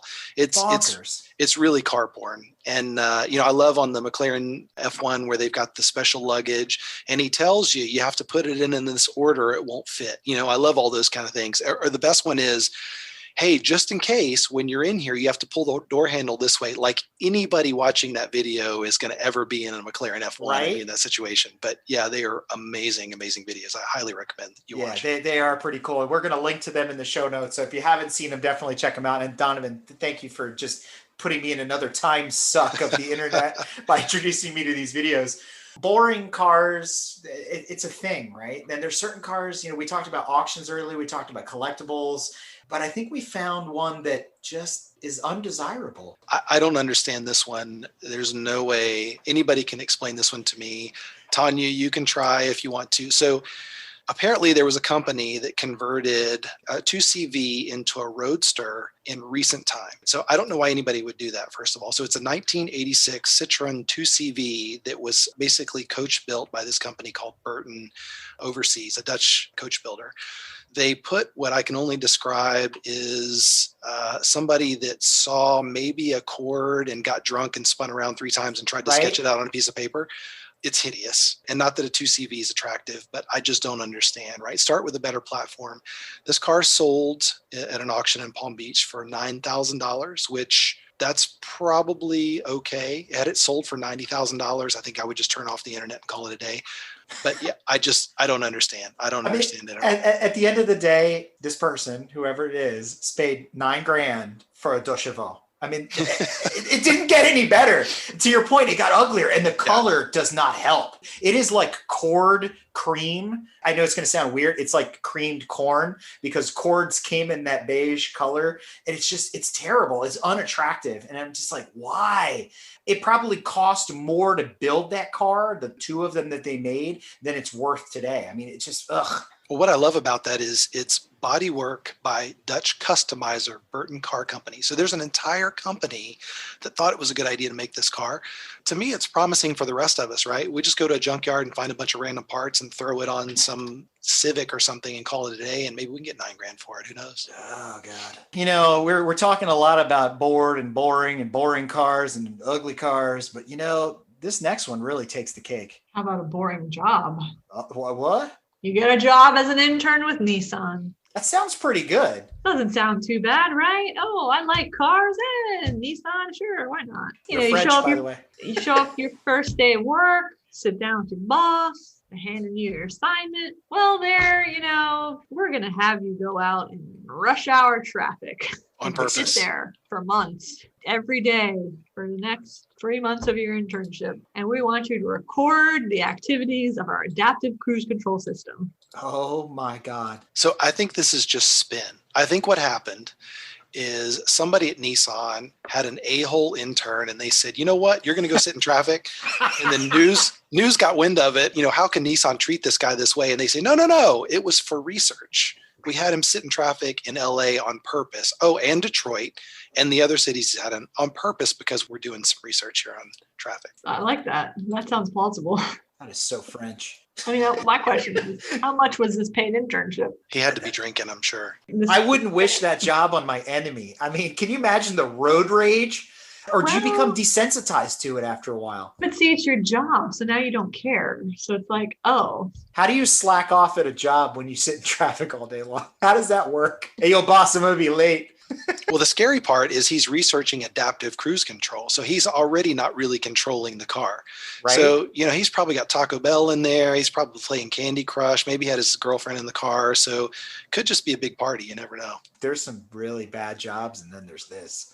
That's all I'm going to say. Wrapping up, we have one final story. Strange things were afoot at the Circle K in North Carolina. Well, at least it's not a Florida man story. No, this is the Carolina man story. And the added maraschino cherry on top is that it involves an HHR. Did it sell for $90,000 in Bringer trailer? A fan favorite here. Now, this is not terribly funny, actually, because unless this was all a stunt, which who knows, could be. But apparently, allegedly, some sort of kerfuffle happened at a Circle K. That somehow resulted in a man hanging off the hood of an HHR as the driver of the HHR goes onto a highway and speeds away with this man dangling for dear life. I think that's hilarious. And the reason I think it's hilarious is, to me, it's just the spite of the whole thing, right? It says the guy wouldn't move out of the way. So I can only imagine the HHR kind of nudged him, and the guy jumped on the hood and he said, well, I'll show you. I'll get on the interstate and we'll do 80 miles an hour and see how long you hang on. Now, lucky for the guy driving that this guy didn't fall off and kill himself, which probably would have been vehicular manslaughter. But, it's like, okay, well, maybe that guy will think twice next time about standing in front of a HHR. But you know what else? It's the only time somebody uttered the words, I held onto that HHR for dear life. But you got to love the fact that nobody called the police. That's like the No. underlying theme in this article is nobody called night. They just put their video of it on Instagram, which is hilarious. That whole psychological, whatever it's called, where you think somebody else is going to do it for you, 100% took place during that event, unfortunately. No good Samaritan comes to the aid of an HHR. That's all I'm going to say. So I will ask you though, is that a better way to spend your time in traffic than the Nissan guy, the intern? I mean, it's definitely more exciting. I'll give It's you a that. toss up, right? Well, are you the driver or the guy hanging on? The guy hanging on. Well, now, folks, it is time for us to go behind the pit wall and bring you all of the latest in motorsports news. So first up, let's talk about COTA and NASCARs. I forgot about that race, and I would have been interested in like seeing a couple laps of it because it's NASCAR's on COTA. What could possibly go right? I didn't see any of it. I heard about it. Apparently there was a huge downpour, and track visibility from some of the still shots I saw was pretty darn poor. And of course, immediately all the people that aren't NASCAR fans, well, NASCAR people don't know how to drive. They can't drive in the rain. Every other sports body drives in the rain. They're just crying, baby. It's too bad. Like when you look at the still shots, it's like, I can't tell that there's a car in front of him, but there is. Can't imagine that that's easy to be driving a NASCAR, which In already a sucks torrential to drive downpour. Yeah. on a road course in a torrential downpour on a track you've never been to before. It probably had like 5 practice laps on or something. I mean, let's not be so harsh. Apparently, the poor visibility caused a number of rear-ending incidents and crashes for several drivers. So it was an exciting race. Yeah, and I heard that Harvick was left pretty pissed off about the whole situation. Probably should have called the race earlier. I mean, when visibility, the flaggers should know better. If you can't see the cars and they can't see you, you're too late at that point, right? They should have called the race earlier, probably prevented the massive loss in the budget that they're going to have to replace these cars. I mean, I know they got like 16 backup cars, but still some of this stuff could be avoided. I don't agree. All racers race in the rain at some point. There just comes a time where you got to call it, right? If the visibility is that bad, it's bad for everybody. So it's not safe, right? Going back to, if you ever watch Rush, right? That was the big thing with Niki Lauda and those guys. It's unsafe conditions right now. Just call it and be done. It's not worth the risk. So I got to admit, I was initially, when I saw this article, one of those guys of, oh, too bad, NASCAR, you don't race in the rain, crybabies. But, when you think about it, they're not prepared, right? F1 has special rules even for, their tire choice and things in the rain. And I know NASCAR is not equipped with that, but it makes me wonder, how desperate is NASCAR to get our attention these days? Was the call, hey, this will make good TV? I have to kind of believe it is. Let's do something different that's exciting. They've already gone to a dirt track this year, so they're trying new things. Maybe it was, hey, let's let them out there and see what happens. It's kind of unfortunate, I think. It could be part of it too. Exactly. I mean, I always err on the side of safety. That's always my number one concern. So for me, the television ratings be damned. Well, hopefully next time at COTA, it'll be dry and we'll get to see an actual race. I'm with Tanya. I'm kind of excited that if I remembered that it was on the schedule and I had free time to check it out or even on a replay, it would have been cool to see that race because I think watching NASCARs at COTA would be pretty interesting. But moving on to the Indy 500, the big one. So there's some exciting news there as well, with women making history in racing and in the Indy 500 specifically. For the first time ever, the Paretta Autosport Chevrolet team, the number 16, whose driver is Simona Di Silvestro, her crew is pretty much over 50% women. So she's got 4 of her 7 over-the-wall pit crew being women, 2 women spotters, 2 women engineers, data acquisition, etc. So that's pretty exciting to see a team of so many women supporting a motorsports driver and racing team. Bravo. It's pretty awesome. Yeah, for sure. Now, we know that the Indy 500 came and went, but there was a big kerfuffle at the Indy 500 about the brakes. There were a bunch of accidents in the pit, coming off the pit, pulling in, crashes, speeding violations, all sorts of stuff. People were left asking, what's the deal? Why can't these cars stop? What's going on, right? These weren't on-track incidents. They were all happening in low-speed environments where the cars were seemingly not stopping. In my research, what I discovered was because at a big race like the 500, oftentimes they don't use the brakes at all for long periods of time unless they're coming into the pit. And so what they have is these brake pad retractors that keep the pads away from the rotor so that there's no sort of drag. And when they're on track, they just lift off the throttle or use aerodynamic drag to slow down the vehicles if they need to. So it takes an incredible amount of force to get the cars to stop. And oftentimes the brake pads are quite cold. And if you've ever used racing brake pads before, they don't grip unless they're hot. So in this case, there were tons of crashes due to folks not being able to basically depress the brakes quick enough or hard enough to get the vehicles to stop in these different situations. So that's what was up with the brakes and all these seemingly odd crashes at the Indy 500. Shouldn't they know by now, though? You would think. You can't account for all of it. There's another great video that I came across that I want to share with you guys. On several drive-through episodes, Brad and Tanya have brought to my attention how much I really need to watch Drive to Survive Yes. on Netflix. You know, it's like the hot to do, you know, drama of Formula One. I still haven't watched it yet, but I will say this. I did watch the video that we posted along with the show notes about how Drive to Survive will portray Mick Schumacher hitting Vettel in the knee. And it is absolutely hilarious. And if it's anything like the show, you've got my attention. I just got to set aside the time to check it out. I think it's pretty awesome. But, you know, realistically, he's got to worry more about Mazepin than he does Vettel out there with his. You see, recently they were talking about how he doesn't trust Mazepin as his own teammate, almost running him off the track. But I think that's cool. You know, honestly, for me, and Drive to Survive is an amazing show. I miss Vettel being in the headlines. You know, I tried to watch F1 for the longest time and just couldn't get into it. And, you know, I think in 2017 I started watching, and, you know, Vettel was still spicy. You know, he's running into Hamilton and doing brake checks and things. And, you know, now he just seems so kind of mellow and almost in a retirement phase. So, hey, Can I say that his career went the way of his hairline? Is that fair to say? Hey, you talking about my hair too? You know, anything that brings him back. I mean, I don't know. I mean, I don't know if he's just lost his fire, but, you know, I think that'll be interesting. And, you know, it'd be cool to see those two as teammates too. I think Schumacher has a lot to learn from him. I mean, obviously, you know, his dad was amazing, but, you know, maybe they'll be teammates one day. That'd be really cool. And since we're talking about Formula One, my wife asked the other day, and I'm going to ask on her behalf, does anybody know or has heard anything different about Michael Schumacher? No, I haven't. I haven't heard anything in a long time. I check periodically, and basically it's always the same news. The family is very closed-mouthed about anything. I think the only person that really gets to go into the inner circle and probably also knows what's going on besides doctors or other immediate family members is Felipe Massa, because apparently they were pretty close friends. So there are reports that, you know, he gets to go visit and things like that. But for the most part, the reports still basically say the same thing. Like, he is alive, but it almost sounds like he's awake. I mean, he is out of the coma, but I don't know the scale of awake.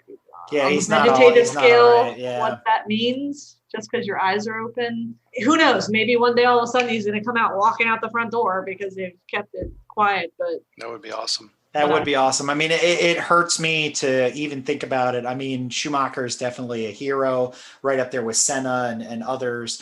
But yeah, I like you guys, I want to touch back periodically, but it was funny because she brought it up the other day and I was like, you know, I really don't know the answer. And you know what? I'm going to find out. So there we go. But, you know, let's move to some happier things. Let's talk about my favorite discipline, WRC. when you think of WRC, does a Prius normally come to mind? Hell no. I'm thinking Jari Matilakpala in the Yaris. Well, maybe you need to start rethinking that and start thinking, what does a Toyota Rally Prius look like? I can tell you what it sounds like. Nothing. That is correct. It does not sound like anything. However, it does look pretty cool. I mean, it looks like a Prius, but with some nice livery on it, whatever. They didn't just create some monster and put a badge on the front that says Toyota and yeah, there's a battery in it like that the Prius has. No, this is actually a Prius that they gutted. They stripped the interior down as much as possible. They put a roll cage in, they put racing seats, they got rid of the glass, put plexiglass in.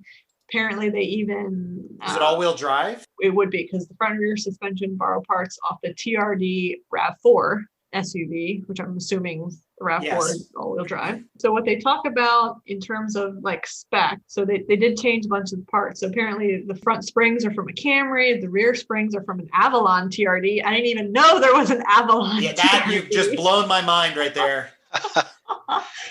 Oh, Toyota. And then, obviously they put rally tires on it, et cetera, et cetera. Apparently the powertrain is the powertrain of a Prius. So Nice. they're out there rallying a rally prep Prius. Is it safe to say that's probably the only cool Prius in the world? I mean, it is still Prius powered though, which kind of takes back from it, but Well, there was a Prius touring car a couple years What? ago, which was pretty cool. Yeah, I give it that. It had like big team dynamics on it. They actually had it at the DC Auto Show. I have pictures of it. And so I don't know that they did that well with it, but they've been like kind of supplanting the Prius in different disciplines to just get attention. But I also wonder if they're using it as a test mule, right? In some respects, like maybe that's the future of the Yaris, right? We'll put it in a Prius and nobody will pay attention to it and everybody kind of laughs and goes, ha, ha, ha. Meanwhile, they're testing out like whatever the next gen platform is for the GR Yaris or whatever it is they're going to use in WRC. So I don't see this competing in WRC1 against, Thierry Neuville and Oitanic and those guys. Is probably down way in the bowels of WRC3, but good on Toyota. Especially if it's a factory car sponsored by them, knowing the history of Toyota, maybe not as strong as I do some of the other brands, I wouldn't put it past them that this is an experiment, that they're trying something out. I have two thoughts on that. One is, well, if that is the case, they're kind of cutting edge, right? Because that's the way it's going. And then the sad thought is, oh my God, is that the way rally car is going? Can you imagine rally in 2025 and all you hear is rock noise? You don't hear those engines screaming. That's sad. Well, and that goes back to a point from earlier that I wanted to kind of get to. You were talking about the Lambos and all these cars getting silent. Maybe in the future, to take a page from BMW's playbook, instead of pumping the sound into the car of like a V8 when you really have a 4-cylinder turbo, is we'll just have like exhaust by Bose and exhaust by, Beats or whatever. And it'll just blast the sound of an old Lamborghini and you're in your EV and it'll be cool. What kind of sub you got as an exhaust, right? And I think about it that way. So if I had a Tesla and I was playing with the buttons the other day in a Model 3, and I know you can make the radio play outside, I would have it do something like, hey, as I'm driving. So you're like, hey, everybody it would be Jetsons and fart noises. Oh, those are already and it'd be ridiculous. But see, instead I would be like, give me the Pikes Peak Audi, screaming dragon 5-cylinder sound on every car. Doesn't matter what it is. I'd be happy with that. But, switching gears from rally into my second favorite discipline, IMSA WEC, Donovan, most people might not know that you're a BMW guy unless they listen to our episode together from last year. So there's some interesting news about BMW and Le Mans. Yeah, thank goodness they're coming back to prototypes in 2023. So to me, that's what makes prototype racing interesting. And, it's one of those years, it looks like, where Porsche will be back, Audi, BMW, Ferrari, Acura will be there, and it'll be fun to watch. Currently, it's not so fun to watch because there's usually one manufacturer that takes the crown. But I'm really excited that BMW is coming back. While unfortunately I didn't get to see the V12 LMR race, it'll be exciting to see these come back. So I know, Eric, you can relate to this. I'm excited about the swag that will be available at these races that are BMW swag. It's going to be amazing. It's going to be amazing. It's right in line with the announcements everybody else has made. I'm waiting for Mercedes to come back. Like, I need an LMDH version of the Sauber C9 or the C11. Yeah. I mean, something just earth-shaking monstrosity from Mercedes, right, to come on board. And I'm sure that'll be next, because if the rest of the big players are coming, they got to come too. It'd be cool to see Bentley come back. But 2023, that's the 100th anniversary of Le Mans. That's a big deal. And with all these manufacturers returning to Le Mans, I think that's a good indication of where the future is for IMSA and WEC and prototype and Grand Touring racing and all that kind of stuff. And I'm really looking forward to that. We're making a large effort to go as a group to the 2023 Le Mans. So I'm with you. I'm bringing an extra suitcase so I can bring home a ton of swag. It's going to be awesome. Well, we'll have to make that Daytona trip too. That's their inaugural race. I didn't go this this year, but I go regularly, so maybe that's a combo event. So since I got a little historical on you, I got to add a couple more bullet points to this. For those that don't know, there was a call earlier last year for a spin-off of Mythbusters to debut on Motor Trend, and they're going to call it Motor Mythbusters. It's going to have the hosts from some other shows like All Girls Garage and some of the other programs that Motor Trend sponsors. And the idea is to pick up where Mythbusters left off, but it's all related to cars and trucks and kind of dispelling all of those myths. I'm excited to see that. I'm a little concerned that they're either going to be very patronizing with car guys or they're going to get deep. So to me, my concern, right, is it's going to be, this is how an engine works. What I'd really like to see them do is let's get into some of the myths about cars, right? The 996 rear main seal, the IMS issue, is that really an issue? Things like on the F80 BMW, there's the crank hub issue. That would be fantastic. I think if it's just, this is how many miles you can really get out of an engine, I think it's really going to be. How much boost can you put through a motor before you blow a piston or whatever? Yeah. Yeah. So maybe a little bit of both. But I guess on August 4th, we'll find out, right? So I'm kind of looking forward to that science fair project. I did enjoy Mythbusters. I thought it got a little long in the tooth though, but putting a petrol head spin on it is pretty exciting. But talking about putting a petrol head spin on things, our favorite hamster, Richard Hammond from Top Gear and the Grand Tour, is also slated for his own restoration show on Discovery Plus, and it's supposed to come out sometime this year, maybe next year. There's not a definitive date yet. I've kind of searched around on this and I've got some wishy-washy answers, but it's set not far from his house, and he's going to be going through and basically restoring cars. So I'm really curious to see where that goes. I really enjoy Hammond. I enjoy the whole cast, but I think it'll be cool because I think he has an interesting car collection. And if these cars are his and he's not just taking a playbook out of, I'm going to buy a car and flip it like every other show that's on Motor Trend and Discovery Plus that are like that, I think it'll be a cool spin, and it should be a lot of fun. I'd agree. And as far as the Richard Hammond show goes, have you watched Clarkson Does the Farming? Not yet. It's so good.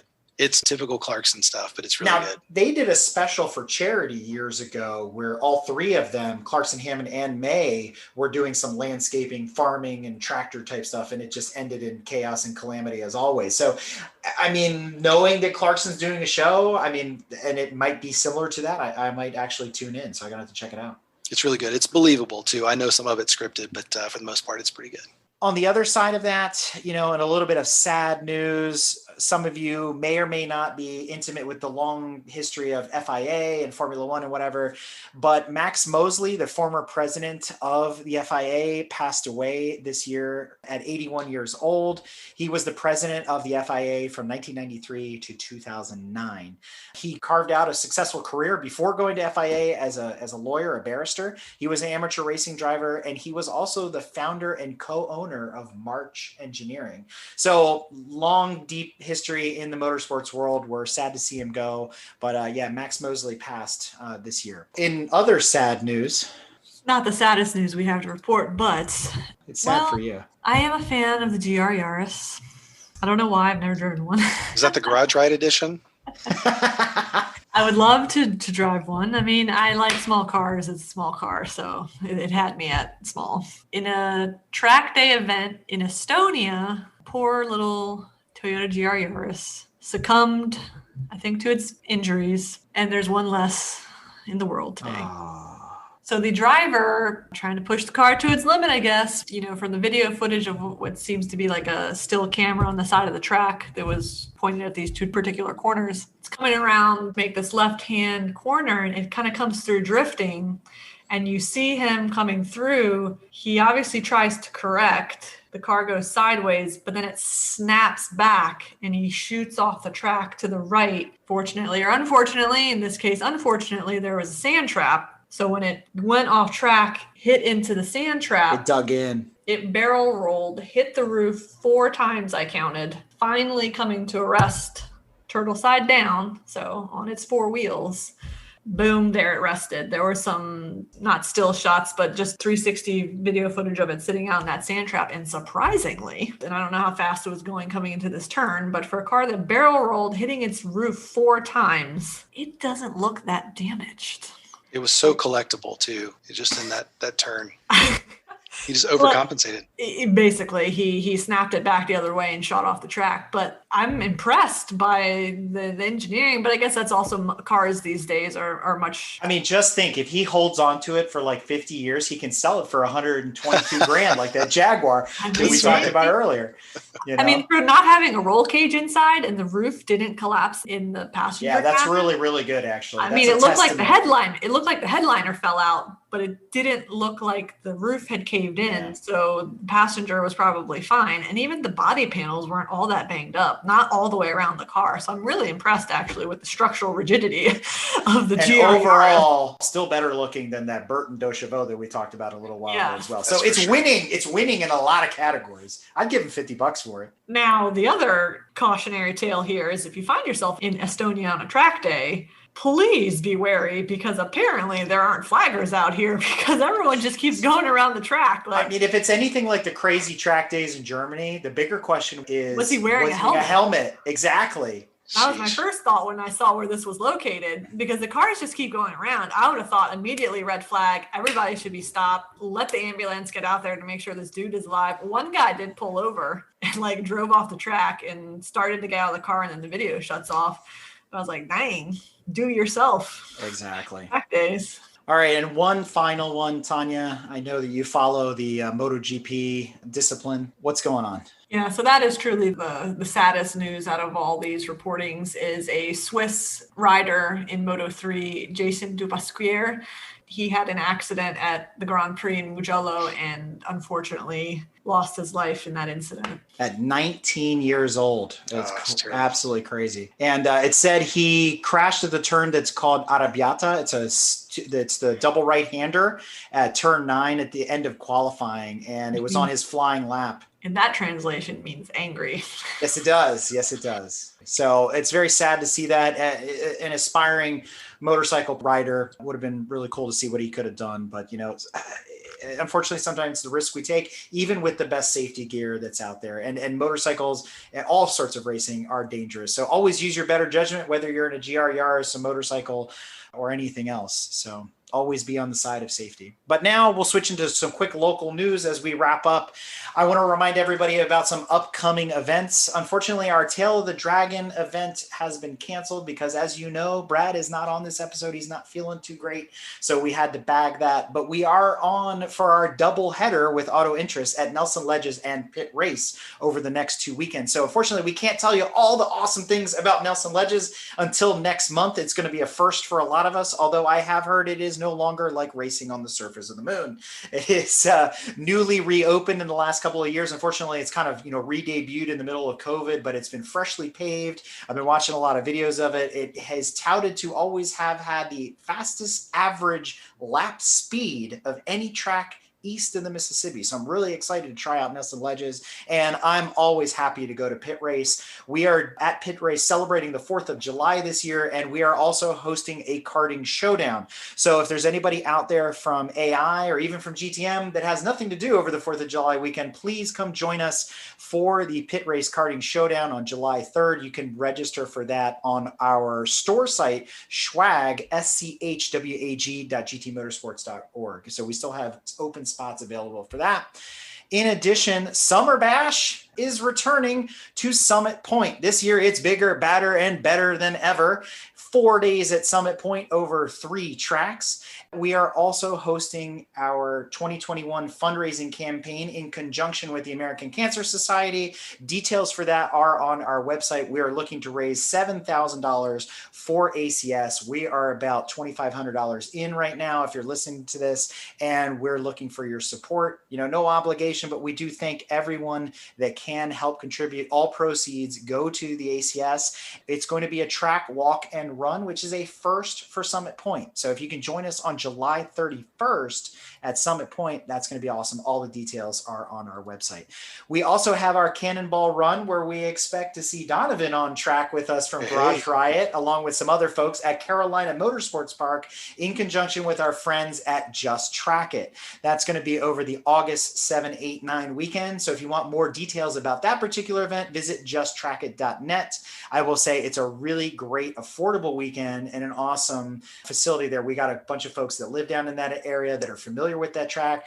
Where I also heard rumor that Dave Peters from HPDE Junkie is going to come out and join us for that. So if you want to meet some of the crew from GTM, Garage Riot, and HPDE Junkie, come on out to Carolina Motorsport Park in August. So I'll save you the report from HPDE Junkie this month, because you should come out and meet Dave and talk to him, and he'll tell you all about it while we're there at CMP. There are still tons of events on the calendar. I mean, hundreds, day in and day out, weekdays. There's events coming up. I just heard from Hooked on Driving, they're doing an event in August for advanced drivers and coaches at Watkins Glen. I believe that's August 11th and 12th. A bunch of other stuff just going on here in the motorsports world, especially in circuit racing, but that's to include drag racing, dirt track. I mean, the tracks are open again, so get out there. There's monster trucks coming to the DMV soon, and NJMP and places like that, and we're really looking forward to getting out there and being part of those events. And in case you missed out, check out the other podcast episodes that aired earlier this month. We had an action-packed June where we went trackside with Zachary Schnitta and the team from Gingerman Raceway to celebrate their 25th anniversary. We took a trip down Mulholland Drive and caught up with Paul Wilamowski and learned all about West Coast car culture and his shift from New York City life. We also had a special Patreon re-release of Donovan's Pit Stop episode, where he discusses his barn find C2 Corvette. And we created a sequel that's not a sequel by revisiting our 50th episode with our friends from Take Two Podcast in our first ever crossover episode. And finally, we can't wait to get back on track with Nabil and the team at Just Track It for our Cannonball to Carolina Motorsports Park later this summer. So learn all about their program in the Just Track It episode. Thank you to everyone that came on the show, and please look forward to more great episodes in season 2. Now, I got a want moment here. All right. We've been tracking hard over the last year of this show, collecting, Patreon supporters along the way. And I can't say thank you enough to all those folks, our devoted listeners, our supporters, our families, all of them. We got no Patreon signups this month. So what's going on, June? We're going to look forward to July. You can check it all out at patreon.com/GT Motorsports. Tons of behind the scenes content, just like the recording of this episode with Donovan, and other special exclusive content on there, early access to episodes, other types of swag, all available on Patreon. Think about supporting GTM and everything we do. All the money goes to keeping the lights on around here, feeding our writers, our developers, our casters, all of that. So every little bit helps, and we appreciate all the contributions on Patreon. So, Donovan, do you want to do a little shout out? Yeah, I'll shout out to myself. No, I want to shout out to Brad. Thanks for letting me sit in. I hope you feel better. I left your dressing room intact. Blow-up dolls are still where they were. Thanks to you guys for having me on. And, if you guys want to venture over to GarageRiot.com and check us out, we'd love to have you. Absolutely. And do you have any upcoming events that you want to share, or any ones that you've covered in this season that people might not know about? We were at Amelia Island. We talked about earlier. There's some photos of that event there, trying to get around to some of the local events. We had a Y2K event recently with 80s, 90s, and 2K cars, which was pretty cool. And then throughout the summer, we're participants or sponsors of various events throughout the Southeast. So come say hello if you're out there and see us. And otherwise, we'll see you online. Absolutely. And just as a reminder for folks that may be hearing about Garage Riot for the first time and haven't listened to the episode that we did with you last year, is there a cost? How do they sign up? Those quick things that they may want to know. Yeah, totally free. We put together an environment for, car people to get together and talk without politics and the grumpy old man telling you, this, that, and the other, car people. That's all we are. So you cut through the BS and, no matter what walk of life you are, or whether you're interested in European or domestic or JDM or something else, Ladas maybe. Yeah, get online and talk to us. We'll have you on there. Absolutely. And, now being on the platform with you guys over a year and interacting with the Garage Riot crew and getting to meet some of the people and having them come over to our VRL and things like that, it's been an awesome experience. I love it. It's very inviting. It's very petrol head focused, which is awesome. And to your point, cuts out the BS. And it's continuing to evolve, right? You guys are awesome at taking, criticism and fixing the platform and adding new features. And there's been some good things that have come out over the year. And I'm looking forward to seeing what next year looks like, right? On the top of that. So thank you again for supporting us and working with us and being a partner. And it's been fantastic having you on the show. Yeah, vice versa. It's great to have you guys involved. And we look forward to seeing you guys here at CMP soon. Absolutely. And, we would be remiss if we didn't thank our executive producer, Tanya, our co-host. Who's that? That's you. That's who it is. Oh, You know, she puts in a lot of time, a lot of effort, hours into organizing this stuff, going through, you know, fact checking some things, keeping the rest of us honest, and putting together, you know, the drive-through. She really owns this part of our larger podcast series. And for those that may be listening to this episode for the first time, next month is actually quite special. It is the first anniversary of our first drive-through. So look for some special stuff next month as we put that together. And I hope all of you enjoyed the episode, and we'll look to catch up with you soon. Well, here we are in the drive-through line, me and her. Cars in front of us, cars in back of us, all just waiting to order. There's some idiot in a Volvo with his bright sun behind me. I lean out the window and scream, hey, what you trying to do, blind me? My wife says maybe we should pause.